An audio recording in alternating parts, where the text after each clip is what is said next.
Vamos a empezar a hacer una RAM en VHDL.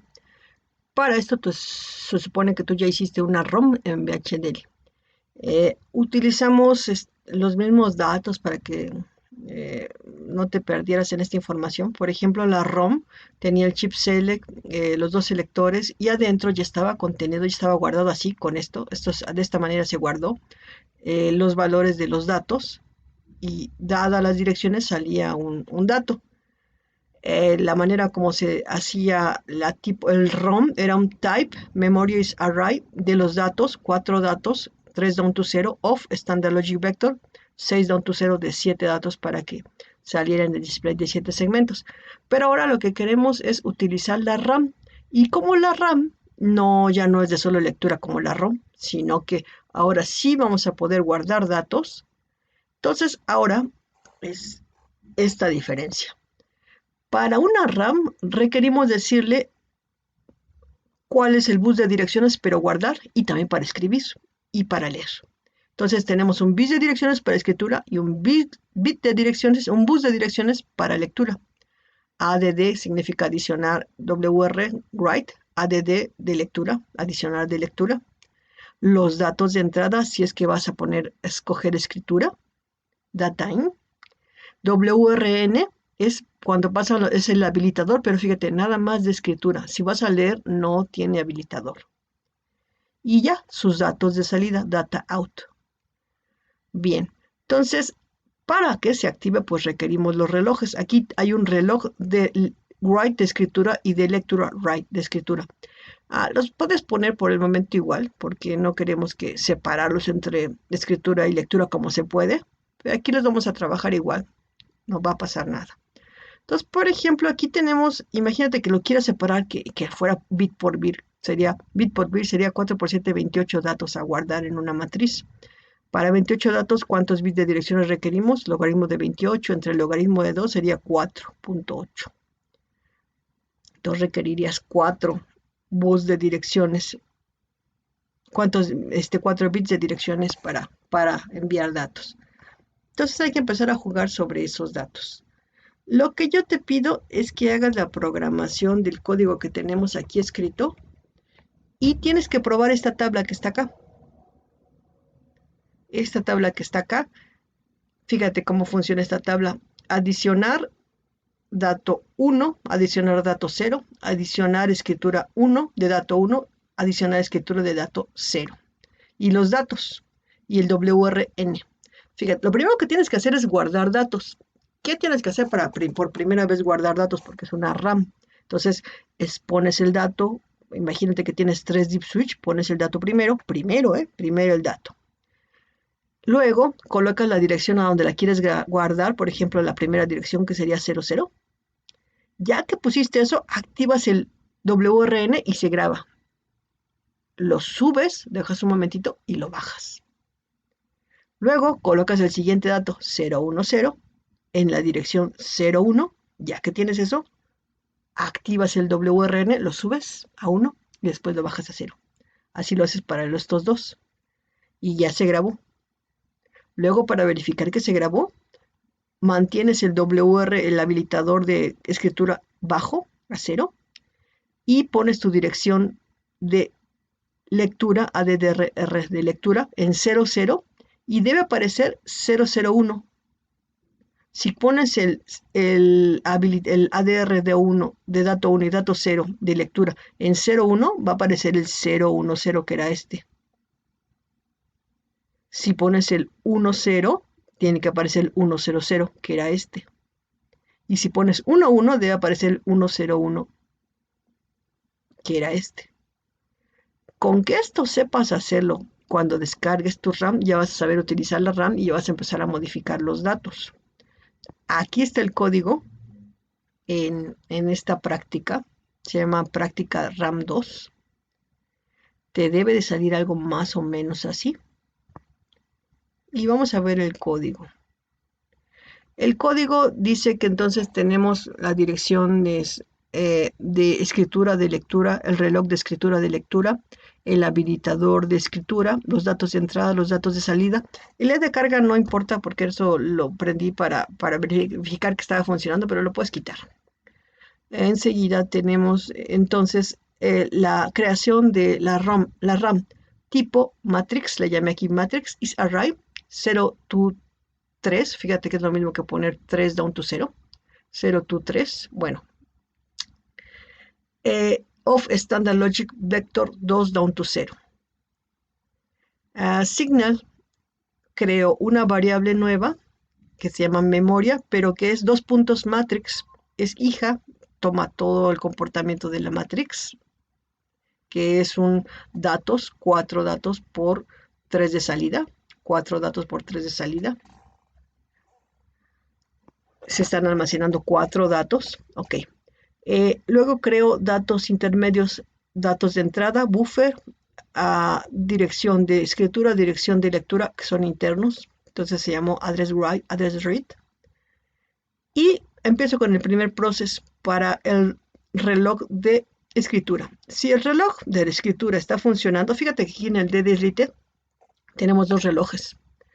Tendrías que verificar en el manual y puedes meter los 2 relojes para ver que funciona. Entonces, si el reloj de escritura está funcionando, entonces los datos de entrada se guardan en el buffer, que es un dato interno. Y si no, aquí no está si no. Y los datos de la dirección se guardan en address write, que también es una variable que acabamos de crear acá. Luego utilizamos el uncast, que convertimos los datos de escritura que se convirtieron en enteros, se guardan ya en los datos inf, ya son los datos que se obtuvieron de la dirección. El de carga pues lo podemos quitar. Y finalmente tenemos el acceso de lectura, process CLK-RD. Si el reloj de lectura está funcionando, entonces la dirección de lectura se guarda en address read, que es una variable que acabamos ya de poner como signal. Y luego address read, hacemos un cast, convertirlo entero, y de ahí salen los datos. Entonces los datos los guardamos en data out. Y eso sería todo. Entonces hay que verificar que funciona. Lo interesante sería ahora, enseguida, por ejemplo, vamos a hacer pruebas de cambios. Primero tienes que verificar que te funcione la otra ROM. Aquí nada más para comentarte que lo puedes hacer nada más por compilación. Por ejemplo, para un display de 7 segmentos requerimos 7 bits y una salida de 7 bits de display. 4 vectores de 7 bits internos. Entonces se modifican los datos del dato anterior del código así. Esto se queda igual. Acá es de 4 datos por 7. ¿Sí? Cambiando datos nada más para compilación. Enseguida, por ejemplo, una opción que requiere muchos deep switch y que no se puede implementar, pero nada más para tener una idea cómo trabajarías de bit a bit. Entonces serían de 5 datos de las direcciones de escritura y lectura. Los datos serían 7. Serían, por ejemplo, 28 datos de arreglo. 4 por 7, 28. 28 datos porque es 1 a 1 que está entrando, como te digo acá. Y que salga un display de 7 segmentos. Entonces son muchos datos que hay que hacer, pero bueno, aquí tú tienes que estar jugando con los datos para hacer tu RAM. Por ejemplo, para datos masivos, el Cyclone 2, tú verificas, es una EP2C5T 144, solo tiene 26 bloques de memoria. Tú tendrás que investigar la D10 Lite cuántos tiene de memoria, de 4608 bits, o sea, M4K, que es lo que dicen ahí, ¿no? Es un total de 119.808 bits. Con esta tarjeta no es posible guardar un cuadro de imagen, porque imagínate, un VGA es de 640 por 480. Si lo multiplicas, te da 307.200, porque solo tiene 119.000 bits. Entonces haremos tallas máximas. Para capturar una pantalla de bits de píxeles de 320 por 240, ya lo bajamos, sería 76.800, aproximadamente 77 kilos. Entonces sacas el logaritmo de 77.000. Entre el logaritmo de 2 te da 16.22. El entero más cercano es 17. Por lo tanto serán 17 bits de control. Con 76.800 datos almacenados por 4 bits de salida, por ejemplo, para un VGA de 4 bits, porque requieres para el color RGB. Bueno, no, esto no es para RGB, sino hay veces que sale para 4 bits los datos. 4 bits para el rojo, 4 bits para el verde, 4 bits para el azul. Entonces te daría un estimado de 230.400. Bueno, no es estimado, es exacto. Entonces, ¿cómo lo tendrías que hacer? Modificarías las direcciones a 17 bits, que fue lo que hicimos acá. 16 down to 0, 16 down to 0. 2 down to 0 son los 3 datos de entrada, 3 datos de salida. Y la memoria, ¿cómo la tendrías que crear? Sería de 0 a 76.799, o sea, 77 kilos menos 1, de 0 a 76.799, y de salida de 3. Los address write y read deben de ser acoplados a lo mismo que son aquí los address WR. Y bueno, ¿cómo puedes ver eso en tu FPGA? En la FPGA, cuando terminas de correr, te sale un resumen de datos. Por ejemplo, aquí en la Cyclone 2, te decía, el total de memoria utilizada fueron 230.400 de 3.153.000. Es interesante porque para que sepas utilizar y hasta dónde puede llegar la capacidad de tu tarjeta. Por ejemplo, para una talla de 120 por 120 tenemos 160 por 120 tenemos 19.200 bits. Ahora por 3 bits, porque son rojo, verde y azul, la multiplicación te da 57.600. Para 19.200 datos, que fue el calculado acá, requerimos cuántos bits de direcciones. Entonces sacas logaritmo de 19.200 entre el logaritmo de 2 y te da 14.22. Eso significa que el aproximado entero sería 15. Tenemos entonces 15 bits de direcciones. Entonces colocas 14 down to 0, por más el 0 son 15 bits. Para 3 bits, 2 down to 0. Y al momento que creas tu matriz sería 0 to 19.199. ¿Por qué? Porque son 19.200. 19.199. Y debes de ponerlo, empatarlo. Y fíjate que cuando yo corrí este ejemplito, aquí te dice exactamente el total de memorias, 57.600.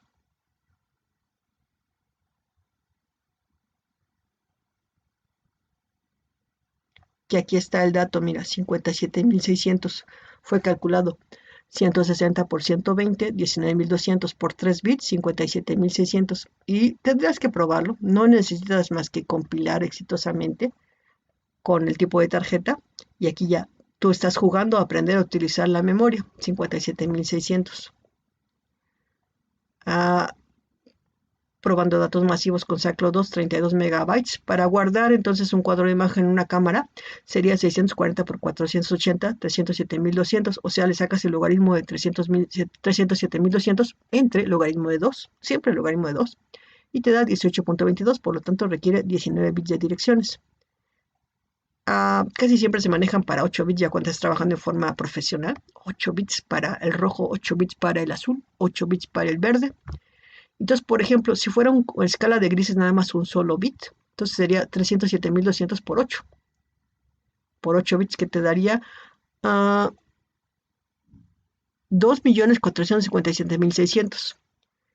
Entonces, si le sacas, ¿te acuerdas? El logaritmo del dato entre el logaritmo de 2, entonces ya te quedarían 19 bits, 18 down to 0. Y tendrás que crear la matriz de 0 a 307.200. ¿Te acuerdas?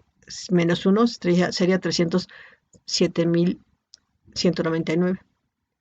Y luego, pues verificas.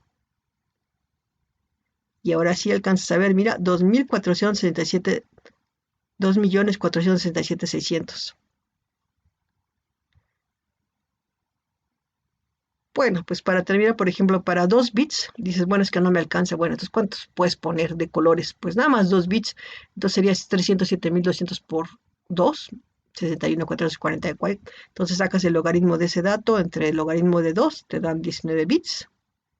Pones de 0 a 307.299 y verificas y ya bajó la memoria. Si ya bajó y exactamente la que debe de ser, pues ya con eso te da, ya está listo para maximizar tu FPGA. Y eso sería todo de la RAM.